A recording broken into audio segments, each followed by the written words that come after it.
오늘 들으실 하나님의 말씀은 구약성경 신명기 8장 2절에서 3절까지입니다.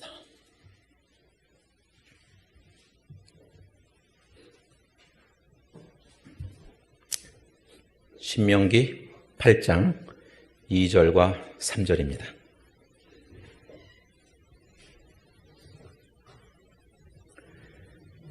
내 하나님 여호와께서 이 40년 동안에 내게 광야길을 걷게 하신 것을 기억하라. 이는 너를 낮추시며 너를 시험하사 네 마음이 어떠한지 그 명령을 지키지 않는지 알려 하심이라.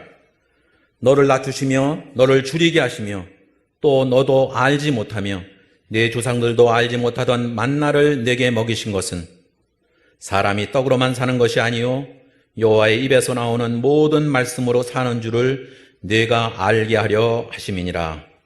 아멘.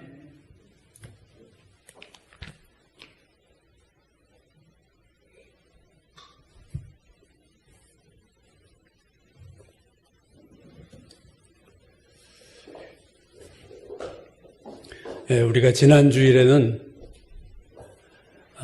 이스라엘 백성이 가데스바네아라는 가나안 접경 지역에 도착해서 12정탐꾼을 보낸 사건에 대한 말씀을 나눴습니다. 40일 동안 가나안을 정탐하고 돌아온 12정탐꾼의 보고와 그 보고를 들은 이스라엘 백성의 반응은 향후 이스라엘 백성의 40년의 운명을 가르는 중요한 사건이 되고 말았습니다. 우리가 앞에서 보았듯이 그들은 결국 하나님을 불신하고 반역함으로 가나안에 들어가지 못하고 다시 광야로 들어가게 돼서 40년 동안 광야를 방황하다가 죽음을 맞이하게 됩니다. 그렇지만 그들의 자녀는 이제 가나안을 들어가게 되죠. 오늘은 가데스바네아에서 하나님을 불신하고 반역한 이스라엘 백성에게 하나님께서 가나안을 들어가는 것을 허락하지 않으시고 다시 광야길을 걷게 하신 하나님의 그 의도 그리고 그 이유가 무엇인가에 대해서 우리가 알아보려고 합니다. 광야길을 들어선 이스라엘 백성은요 크게 둘로 나눌 수 있어요. 한 부류는 광야에서 죽을 1세대, 출애굽 1세대와 광야를 통해서 가나안으로 들어갈 출애굽 2세대입니다. 출애굽 1세대와 그의 자녀인 출애굽 2세대 그것을 나누는 기준을 하나님이 이미 말씀해 주셨어요. 민수기 14장 29절을 보면 하나님이 이렇게 말씀하셨죠. 너희 중에서 20세 이상으로서 계수된 자, 곧 나를 원망한 자 전부가 여분네의 아들 갈렙과 눈의 아들 여호수아 외에는 내가 맹세하여 너에게 살게 하리라는 땅에 결단코 들어가지 못하리라. 20세 이상의 사람들은 다 못 들어간다. 20세 이하의 이스라엘 백성은 가나안에 들어간다. 그러니까 들어가고 못 들어가느냐의 기준이 20살이었어요. 20세로 하나님이 그 기준을 정하신 이유는 아마 20세는 스스로 판단할 수 있는 어떤 성숙도나 그런 나이가 됐다고 본 거죠. 그러니까 20세 이상의 사람들이 나 가나안에 못 들어갈 거라고 한 것은 본인의 선택이었고 20살 아래에 있는 세대는 아직 분별을 할 수 없기 때문에 그들에게는 기회를 준다 하는 의미가 아마 있지 않나 생각을 합니다. 예외는 이제 두 사람이었죠. 여호수아와 갈렙.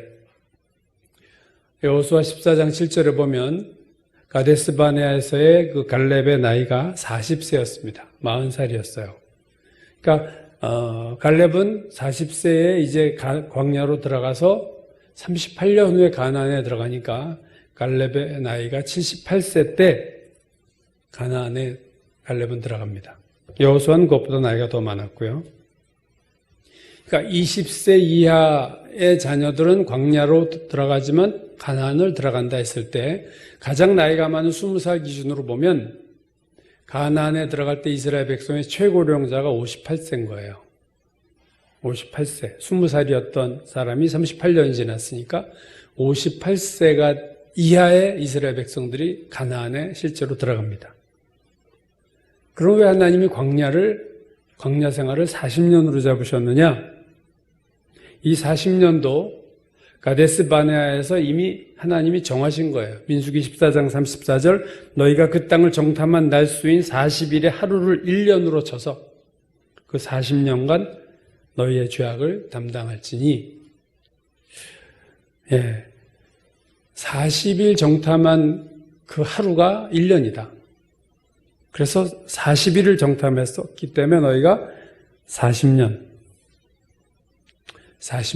광야에서 보내야 된다. 이렇게 하나님이 하신 거죠. 지난 주일에도 제가 말씀드렸듯이 이스라엘 백성이 가데스 바네아에서 반역한 것은 처음 있는 일이 아니었어요. 민수기 14장 22절 이하를 보면요. 하나님이 모세에게 이렇게 얘기하셨어요. 내 영광과 애국과 광야에서 행한 내 이적을 보고도 이같이 10번이나 너희가 나를 시험하고 내 목소리를 청종하지 아니했다. 이미 가데스 바네아 올 때까지 10번이나 하나님을 배반하고 반역하고 청종하지 않은 그들은 내가 주리라 한 땅에 결코 못 들어갈 거다. 그러니까 단 한 번의 범죄로 하나님이 진노하시고 심판하신 것이 아니라 수많은 기회를 줬음에도 불구하고 그들은 그 기회를 다 하나님 앞에 놓치고 말았다. 그러니까 가데스 바네아 사건은 이스라엘 백성의 반역의 클라이막스입니다. 완전히 정말 절정의 사건이 가데스 바네아였어요. 근데 그 참 우리가 여기서 주목할 것은 민수기 14장 33절에서 하나님이 이렇게 말씀하셨어요. 너희의 자녀들은 너희 반역한 죄를 지고 너희의 시체가 광야에서 소멸되기까지 40년을 광야에서 방황하는 자가 되리라. 너희의 반역한 죄를 지고 너희 자녀들은 광야에서 40년 방황한다. 현대인의 성경이 이렇게 번역했어요. 나를 불신한 너희 죄 때문에 너희 자녀들은 너희가 다 죽을 때까지 광야에서 40년을 방황할 거다. 부모의 죄가 자녀에게 지워지는 순간입니다, 여러분. 너희의 반역한 죄를 지고 너희가 나를 불신한 너희 죄 때문에 너희 자녀들은 40년 동안 광야에 있을 거야. 가문의 저주라는 오래전에 나온 책에 대한 논란이 많지만 분명한 것은요, 부모의 죄가 오늘 본문에서 보듯이 자녀에게로 넘어갈 수 있다는 거예요. 그래서 우리는 정신을 차리고 예수를 믿어야 되는 거예요. 우리가 제대로 믿어야 우리 자녀들이 축복을 받습니다. 부모의 이 불순종으로 죄 없는 20세 이 아이들은 그냥 광야 40년 돌아다닐 수밖에 없는 거예요. 그들의 죄가 아니었어요. 그들의 죄였다면 그들도 광야에서 죽었겠지만 그들의 죄가 아니기 때문에 하나님은 자녀 세대 출애굽 2세대에게 은혜를 베푸셔서 그들은 광야에서 40년 방황하지만 가나안은 들어가게 하신 거예요. 출애굽 1세대에게 광야는 심판이었습니다. 그러나 출애굽 2세대에게는 심판의 의미보다는 훈련의 의미가 있었어요. 가나안에 들어가기 전에 광야에서 2세대를 훈련시켜서 온전한 하나님의 백성으로 가나안에 들어가게 하시겠다 하는 하나님의 의도가 있었던 거죠. 자, 그렇다면 오늘 본문이 신명기 8장 2절 3절은 출애굽 2세대에게 주시는 말씀인데 그들에게 이 광야를 주신 이유와 그 의미에 대해서 오늘 2절과 3절에 설명합니다. 먼저 2절을 보시면 내 하나님 여호와께서 이 40년 동안 내게 광야 길을 걷게 하신 것을 기억하라. 이는 너를 낮추시며 너를 시험하사 내 마음이 어떠한지 그 명령을 지키는지 지키지 않는지 알려 하심이라. 오늘 2절 말씀에서 알게 된 게 두 가지가 있어요. 하나는 첫 번째는 사람은 광야 길을 걸어야 낮아진다는 거예요. 이는 너를 낮추시며 광야 길을 걷게 한 이유는 너를 낮추시기 위해서다. 사람이 노력으로 겸손해질 수 있을까? 라고 물을 때 사람이 의지로 겸손해질 수 있을까라고 물을 때 저는 어느 정도는 가능하다고 생각해요. 그러나 근본적으로 사람은 낮아질 수밖에 없는 환경에서 낮아집니다. 바울이 고린도후서 1장 8절 9절에서 제가 여러 번 인용했던 말씀인데 이렇게 말해요. 형제들아 우리가 아시아에서 당한 환난을 너희가 모르기를 원치 아니하노니 힘에 겹도록 심한 고난을 당하여 살 소망까지 끊어지고 우리는 우리 자신이 사형 선고를 받은 줄 알았으니 이는 그 이유는 우리로 자기를 의지하지 말고 오직 죽은 자를 다시 살리시는 하나님만 의지하게 하심이라. 무슨 말입니까? 바울과 같은 사람도 살 소망이 끊어질 만한 고난, 이제 죽었구나 라고 생각할 정도의 고난을 겪어야만 오직 하나님만 의지한다는 거예요. 바울이 이 경험을 겪지 않았으면 하나님만 의지하기가 어려웠기 때문에 하나님은 바울에게도 사형 선고를 받았구나 할 정도의 고난을 당하게 하신 거예요. 이는 우리로 자기를 의지하지 말고 오직 죽은 자를 다시 살리시는 하나님만 의지하게 하려 함이라. 우리가 나를 의지하지 아니하고 오직 하나님만 의지하게 되려면 스스로 그렇게 될 수가 없어요. 환경을 통해서 하나님밖에 잡을 것이 없을 때 하나님 잡게 돼 있어요, 사람은. 내가 겸손해지겠다고 해서 겸손해지는 것이 아니라 하나님이 겸손할 수밖에 없는 환경에다 갖다 놓음으로 우리는 겸손해지는 겁니다. 이게 우리가 어쩔 수 없는 죄성이에요. 결국 사람이 낮아지는 것은 광야에서입니다. 여러분. 왕궁에서 겸손해질 수 없어요. 잘 먹고 잘 살면서 낮아질 수 없어요. 그게 우리고 그게 인간이고 그게 죄인이에요. 자, 광야에 있어야 낮아지는데 또 하나 우리가 생각할 것은 40년을 있게 하셨단 말이에요. 40년. 한 1, 2년만 있었으면 어떨까 하는 생각을 하는데 왜 하나님 40년까지 그들을 광야에 두셨을까? 저의 집에 동치미가 있어요. 근데 얼마 전에 내가 먹으려고 꺼냈더니 이 동치미 국물이 너무 짜. 그래서 이거 못 먹는다 그랬더니 우리 한 사람이 거기다 맹물을 부르는 거예요. 그래서 맹물을 붓고 일주일 동안 둔 다음에 꺼냈더니 국물이 적절하게 됐어요. 짠 국물이. 그래서 막 무도 짜고 국물도 짰는데 나중에 먹어봤더니 동치미 국물도 짜지 않고 무도 짠맛이 없어졌어요. 뭐예요? 무에 배어있던 짠 게 맹물을 붓고 오래 있으니까 이렇게 다 스며 나온 거죠. 짠기가 물로. 인간의 마음속 깊이 숨겨진 죄성이 얼마 동안 광야에 있어야 다 빠질까? 그 죄의 기운이 다 빠질까? 잠깐 고난을 받아도 우리의 죄성이 다 사라질까? 애굽의 왕자였던 모세가 사람을 정말로 고의로 죽인 것이 아니지만 사람을 죽이고 도망해서 미디안 광야로 가서 양을 치면서 살죠. 몇 년 있었냐 하면 모세가 40년을 있었어요. 광야에서. 왜 하나님 모세로 40년까지 그 40세의 모세를 80세 노인이 될 때까지 40년을 주셨을까?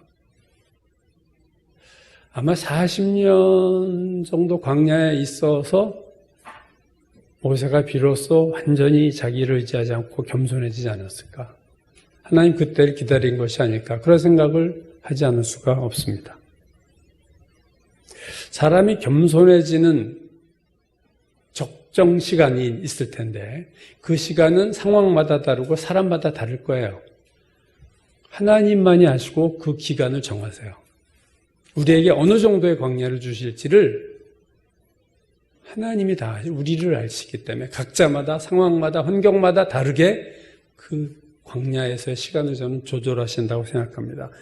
오늘 본문에서 이스라엘 백성이 사람이 되는 데는 40년이 필요했다. 이렇게 보는 거죠.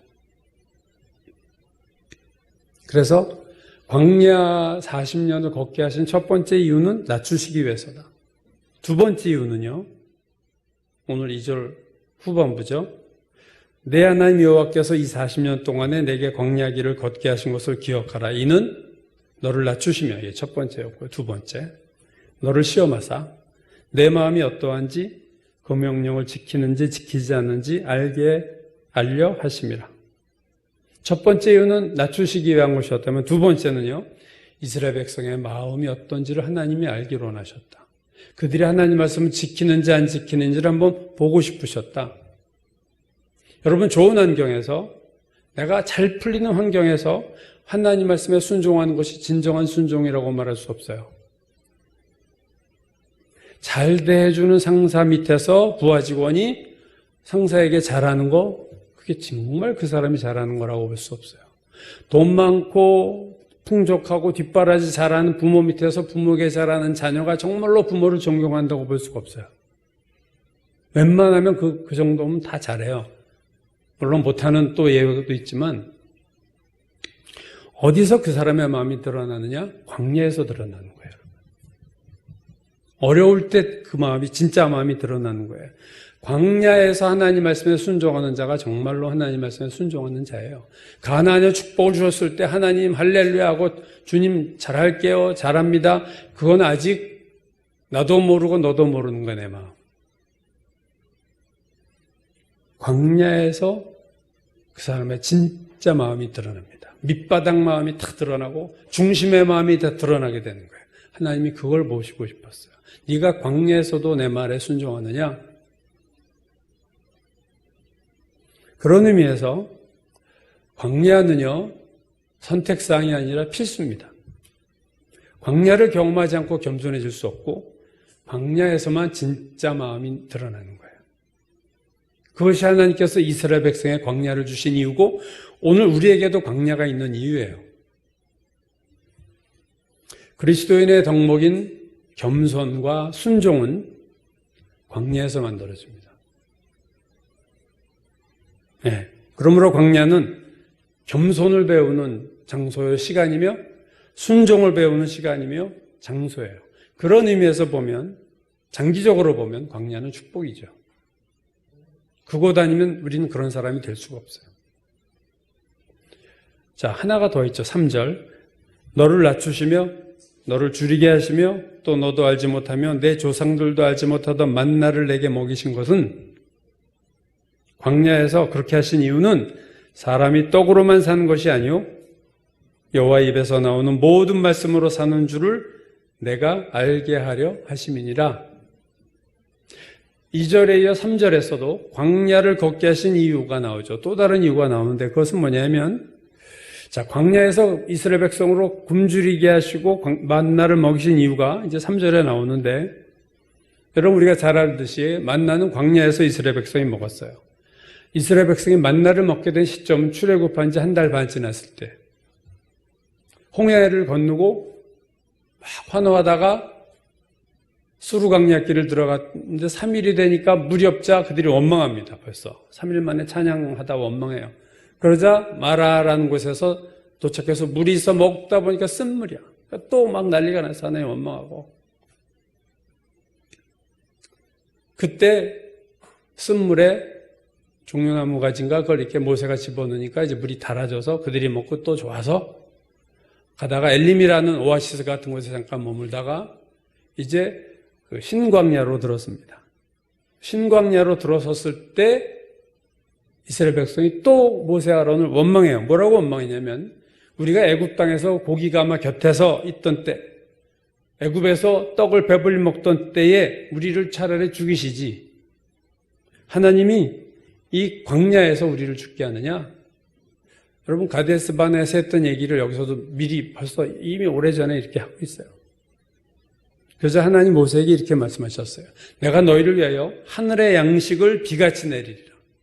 하늘의 양식을 비같이 내리리니 백성이 나가서 일용할 것을 날마다 거두리라. 그래서 매일 아침에 만나가 내리는데 작고 둥글고 서리 같은 것이었다, 이렇게 말하고 있습니다. 그리고 꿀 섞은 과자처럼 달고 맛있어서 이스라엘 백성이 이걸 빻아가지고 빵을 해서 먹었다고 그래요. 떡인지 하여튼 만들어 먹었습니다. 이 처음 만나를 본 이스라엘 백성이 난생 처음 본 만나가 아니겠습니까? 아마 그 시대 이스라엘 광야 백성 외에 누가 만나를 받겠어요? 보고는 이렇게 말했어요. 이것이 무엇이냐? 이게 뭐야? 그리고 이게 만나의 이름이 됐어요. 만나라는 뜻은 이게 뭐야? 그런 의미예요. 영어로 What is it? 이게 도대체 뭐야? 그게 만나라는 이름의 뜻이에요. 그 만나를 이스라엘 백성이 먹이신 이유가 오늘 3절에서 뭐라고 얘기해요? 사람이 떡으로만 사는 것이 아니라 여호와 입에서 나오는 모든 말씀으로 사는 줄을 너희로 알게 하려 하시기 위해서다. 홍해를 건넌 이스라엘 백성이 만나를 먹기 전까지 한 달 반이었어요. 한 달 반 동안은요, 가져온 양식으로 먹었어요. 애굽을 떠날 때 가져온 양식, 짐승에게 이렇게 실게 하고 어깨에 메고 가져. 근데 이제 한 달 반 되니까 다 떨어진 거예요, 음식이. 어떻게 그 이상 음식을 가져올 수가 없잖아요. 그러니까 이제 이렇게 막 먹을 거 없고 고기가 막 떡 먹던 얘기하고 난리가 나니까 하나님이 그때 만나를 주신 거죠. 이 한 달 반, 출애굽한 지 한 달 반쯤 되었을 때 만나를 주신 하나님은 광야 생활을 끝나고 가나안에 들어갈 때까지 만나를 계속 매일 주셨어요. 출애굽기 16장 35절 이스라엘 자손이 40년 동안 만나를 먹었으니 곧 가나안 땅 접경에 이르기까지 그들이 만나를 먹었다. 그러니까 하루 이틀 주신 게 아니라 매일 주셨어요. 왜요? 매일 안 주면 굶어 죽어요, 이스라엘 백성이. 먹을 게 하나도 없어요. 가져온 양식 하나도 없어요. 여호수아 5장 12절 또 그 땅의 소산물을 먹은 다음 날에 만나가 그쳤으니 가나안 땅의 소산물을 먹은 그 다음 날 바로 만나가 이제 안 내려와요. 이스라엘 사람들이 다시는 만나를 얻지 못했고 그 해에 가나안 땅의 소출을 먹었다. 그러니까 가나안에 가서 이제 먹을 것이 해결됐을 때 하나님 만나를 스탑시키셨어요. 그러나 광야에서는 어떻게 해요? 계속 만나를 주셨어요. 그러니까 만나는 광야에서만 주신 음식입니다. 딴 데서는 주시지 않았어요. 그리고 사람이 만든 음식이 아니라 하늘에서 하나님이 내려온 하늘의 떡이에요. 하늘에서 내려온 음식이었어요. 그러니까 만나란 광야에서 하나님이 주신 음식. 그죠? 광야에서 하나님이 주신 음식이에요. 여러분 200만 명이라고 출애굽 민원을 얘기하는데 200만 명이 광야를 이동하면서 먹어야 될 음식이 그들이 농사를 집니까? 그들이 뭘로 먹겠어요? 그것도 40년을 200명이 왔다 갔다. 여러분 그 음식의 양을 상상을 우리가 초월하는 음식 아닙니까? 그걸 먹일 자가 아무도 없어요. 그래서 모세도 그랬어요. 하나님이 어떻게 우리를 먹이실 수 있어요? 이 사람 했더니 네가 이 어떻게 하는지 보리라. 모세도 안 믿었어요. 하나님이 어떻게 또 막 메추라기를 다 주신 적도 있어요. 그때도 어떻게 200만 백성의 메추라 고기를 먹입니까? 너 내가 하는 거 잘 봐. 하고선 메추라기를 때로 그냥 떨어뜨려가지고 그들이 배불리 먹었어요. 여러분 만나가 없었더라면요 이스라엘 백성 광야에서 굶어 죽었습니다. 그렇죠? 계속 텐트 치고 이동해야 되는데 언제 음식 준비를 할 새가 어디 있어요? 언제 농사지고 동물 잡아먹어도 한두 마리예요? 불가능합니다. 그러므로 40년 광야에서 이스라엘 백성이 절실하게 느끼고 배운 건 뭐냐면 만나 없었으면 우리 죽었다 그거예요. 그걸 피부로 느껴요.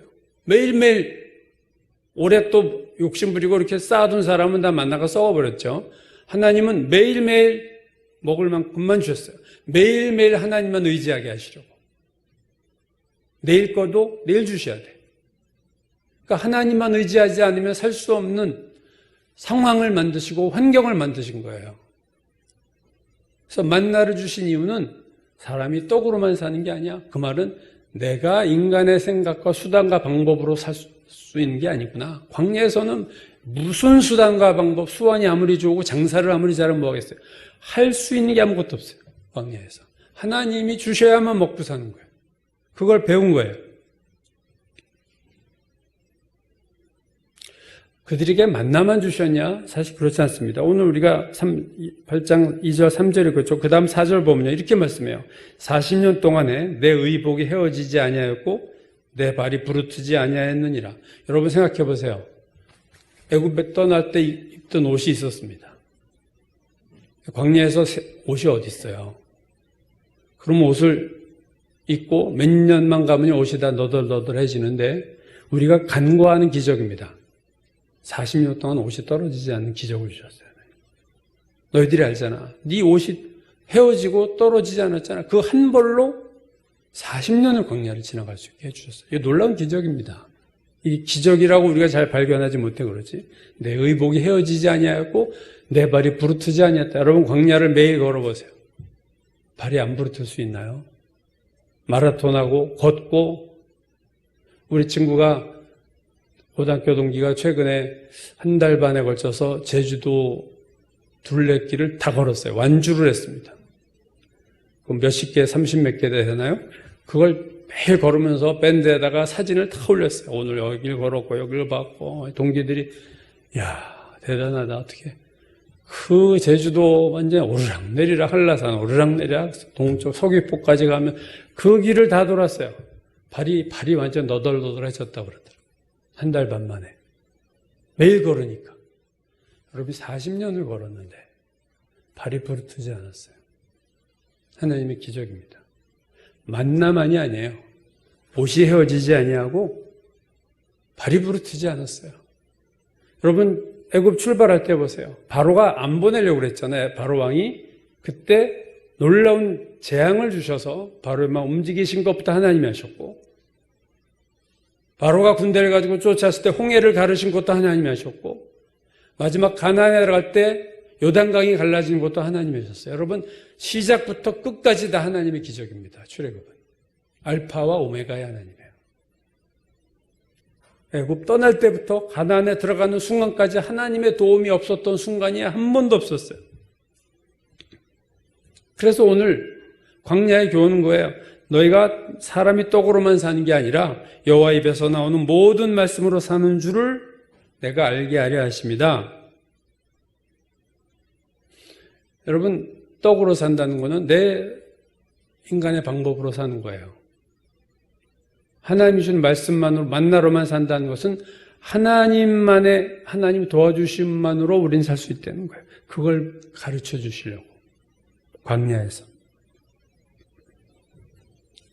만나는 출애굽한 이스라엘 백성 그 시기에만 내렸죠.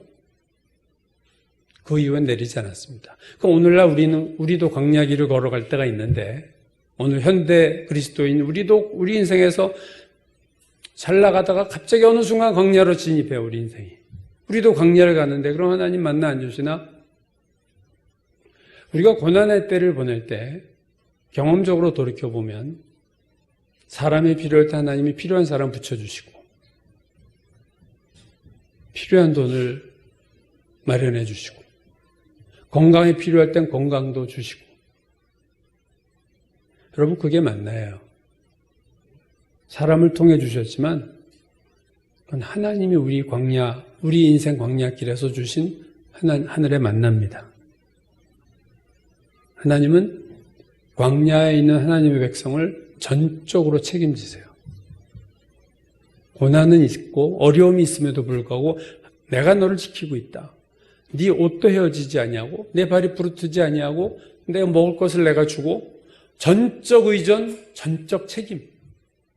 하나님은 전적으로 책임지시고 우리는 전적으로 의존하고 그게 광야 생활이에요. 오늘 보면 2절을 다시 볼까요? 내 하나님 여호와께서 이 40년 동안에 내게 광야길을 걷게 하신 것을 기억하라. 이는 너를 낮추시며 너를 시험하사 내 마음이 어떠한지 금령을 지키는지 지키지 않는지 마지막 구절이요. 알려 하심이라. 알려 하십니다. 누가 알려고요? 하나님이.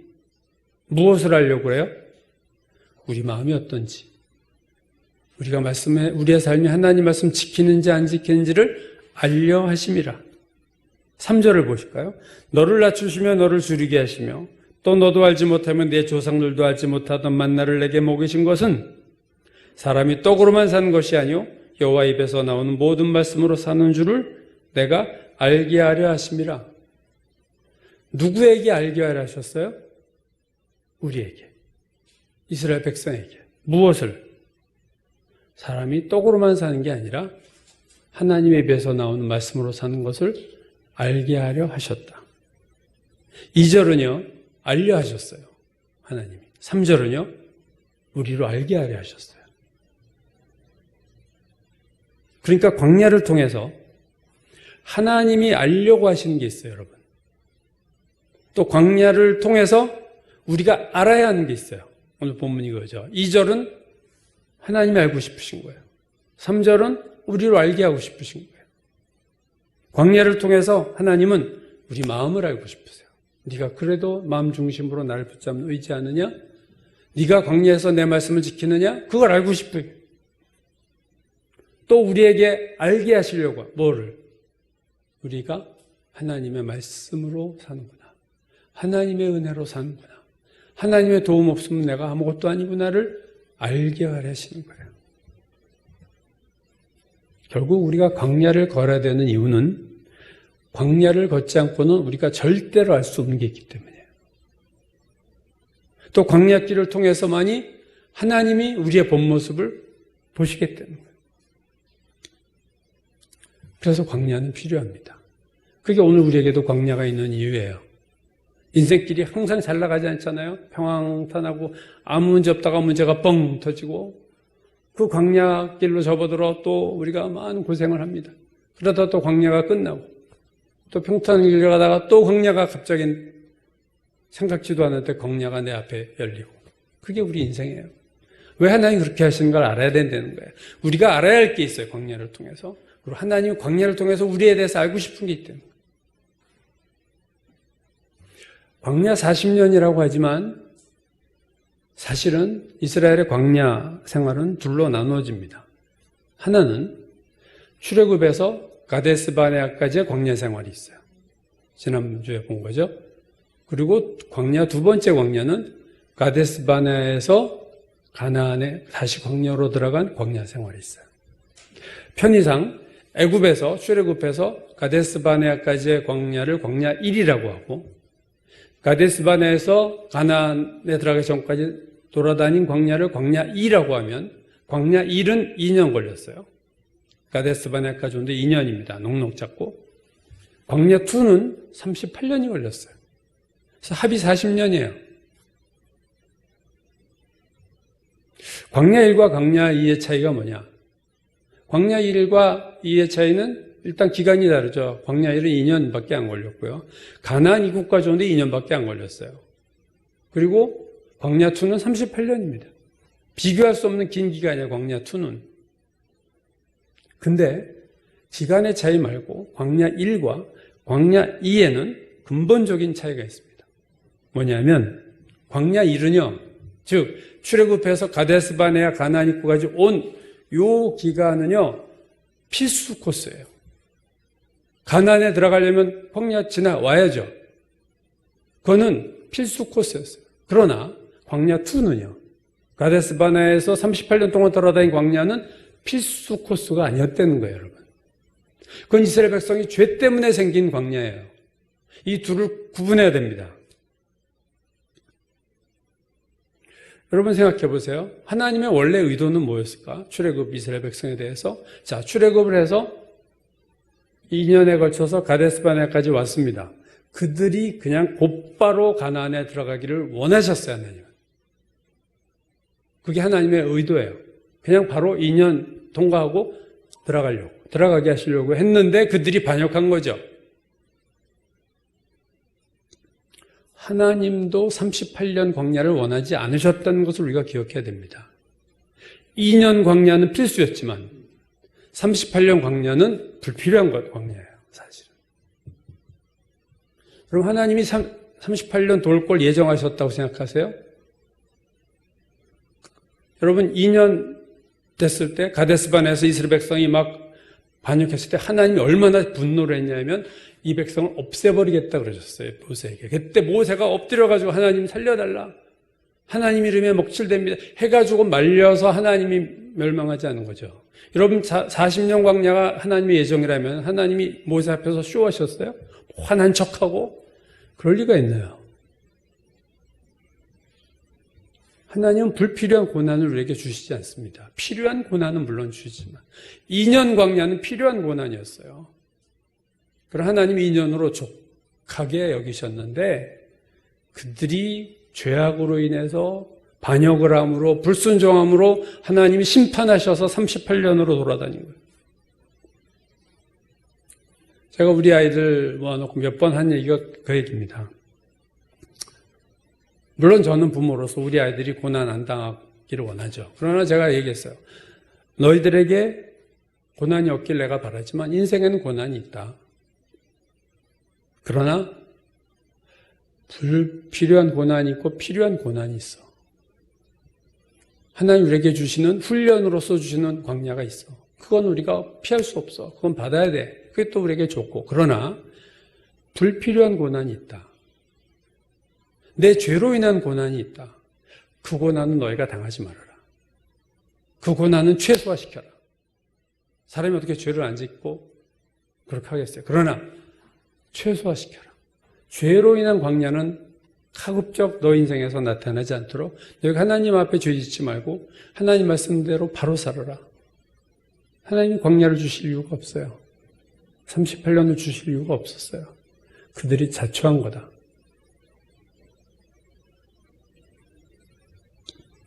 오늘 이 40년 동안의 본문에서 이 40년 동안에 내게 광야길을 걷게 하신 것을 기억하라. 하나님이 말하는 이 40년 광야가 광야 1인가 광야 2인가 아니면 1과 1을 합친 건가 우리는 알 수 없어요. 그러나 분명한 것은 내가 인생에서 어려움을 당할 때 내가 아무리 잘해도 아까도 얘기했듯이 스스로 겸손해질 수 없어요. 그래서 하나님 우리에게 광야를 주실 때가 있습니다. 너 겸손해져야 돼. 너 나를 의지하지만 나만 의지하지 않는 건 아니잖아. 우리에게 광야를 주세요. 어려움이 오면서 내가 하나님만 의지하는 법을 배우고 하나님으로만 내가 살 수 있구나. 내가 교만했구나 깨닫고 돌이키는 게 있어요. 그 고난은 받아야 돼요. 그걸 피할 수 없어요. 그러나 하나님 주실 마음이 원래 없었는데 내가 그냥 죄짓고 세속적으로 살고 하나님 앞에 바로 살지 않아서 이거 아니면 얘가 완전히 잘못되겠네 해서 하나님이 이렇게 건드리시고 막으시는 고난이 있어요. 그래서 생기는 광야가 있어요. 그러므로 내 인생길에서 광야가 나타날 때 우리는 먼저 뭘 생각해야 되느냐? 하나님 이 광야가 내 죄로 인한 광야입니까? 아닙니까? 이걸 기도해야 돼요. 하나님 제가 뭘 잘못해서 이 광야가 옵니까?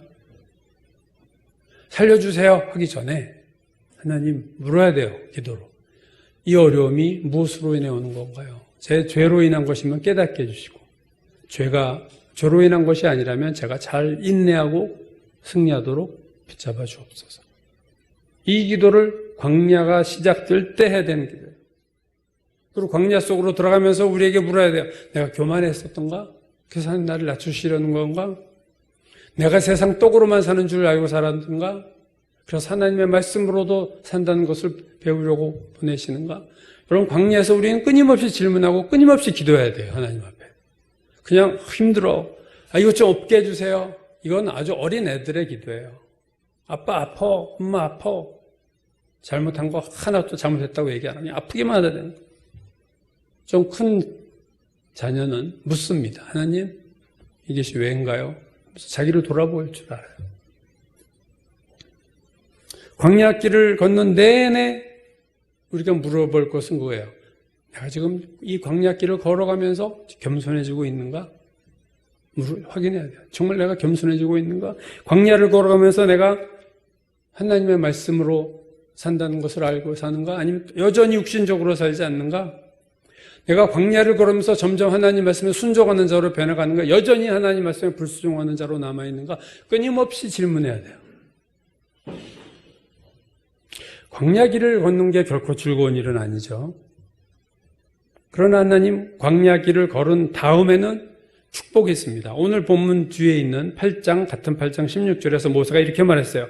내 조상들도 알지 못하던 만나를 광야에서 내게 먹이셨나니 이는 너를 그렇게 광야에서 만나러 살리셨나니 그 이유는 다 너를 낮추시며 너를 시험하사 마침내 내게 복을 주려 하심이었느니라. 그러면 하나님의 마침표는 축복이에요. 마침내 복을 주려고 하셨다. 결국 가나안에 들어가는 축복을 그들이 누리잖아요. 1세대도 가나안에 못 들어갔지만 광야에서 38년 동안 얼마나 깎이고 낮아지고 그렇게 됐겠습니까? 시편 119편 71절이 말이에요. 고난당한 것이 내게 유익이라 이로 말미암아 내가 주의 율례들을 배우게 되었나이다. 고난을 통해서 내가 하나님의 말씀을 배워. 여러분 성경 공부한다고 말씀 다 배우는 거 아니에요. 성경 공부해서 머리로 그 말씀의 의미를 알았다고 내가 그 말씀을 배운 게 아니에요. 진짜 말씀은 고난을 통해서 배웁니다. 거기서 이 말씀이 정말로 이거구나. 뼈저리게 내 삶이 되고 내게 되는 거예요. 그때. 성경 공부를 통해서 머리로 말씀을 배우지만 말씀의 실습은 현장에서 하는 거예요. 고난의 삶 속에서 우리가 말씀을 배워요. 고난당한 것이 내게 유익이다. 이로 말미암아 내가 주의 율례들을 배우게 되었나이다. 119편 67절에서 또 이렇게 얘기하죠. 고난당하기 전에는 내가 그릇 행하였더니 이제는 주의 말씀을 지키나이다. 여러분 고난 전후가 변해야 돼요. 고난당하기 전에는 내가 그릇 행하였더니, 고난 전에는 그릇 행하였더니 고난 후에는 주의 말씀을 내가 지킵니다. 여러분 광야에서만 얻을 수 있는 축복이 있어요. 광야에 숨겨진 축복이 있어요. 겸손을 배우고 온전한 순종을 배우고 하나님만 의지하는 법을 배워요. 여기서 아니면 우리가 어디서 배우겠어요? 안타깝게도 광야의 축복을 놓치는 사람들이 있습니다. 광야를 가는데 낮아지지 않고 광야를 가는데 회개하지 않고 그냥 광야만 걷다가 나와요. 광야에서 삶이 변화되지 않고 광야를 걷는 사람들이 있어요. 고난의 축복을 놓치는 사람이 있어요. 고난 중에 변화되지 않고 고난만 당하는 신자가 있습니다. 저는 이게 제일 어리석다고 보는 거죠. 그냥 고난만 당했지 고난의 유익이 없어. 광야만 걸었지 광야의 유익이 없어. 여러분 이렇게 될 수도 있어요. 그런 사람들 적지 않습니다. 사실은. 우리 모두에게 광야는 옵니다. 광야 없는 사람은 없습니다.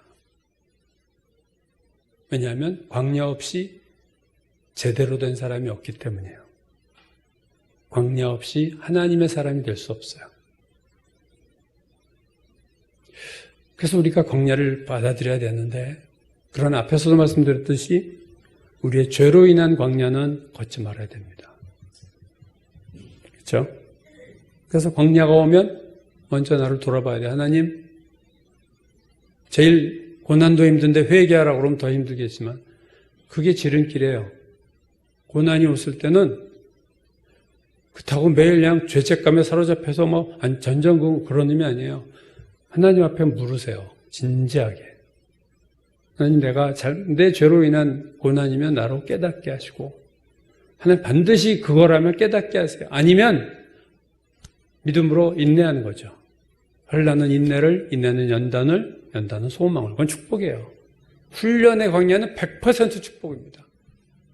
그러나 죄로 인한 광야는 이익도 있지만 일단 그 광야는 내가 만들어낸 광야니까 참 안타까운 광야죠. 광야가 올 때, 광야를 통과할 때 여러분 광야의 축복을 반드시 잡으셔야 됩니다. 광야의 축복을 놓치면 안 됩니다. 광야를 걸어가면서 축복이 있고 그 광야를 다 걸어갔을 때는 더 큰 축복이 있어요. 하나님은 우리를 축복하시는 하나님입니다. 그 하나님을 놓치지 말고 광야에서 광야를 걸은 다음에까지 우리를 축복하신 하나님을 믿고 순종하고 따라가는 우리가 되어야 될 줄로 믿습니다.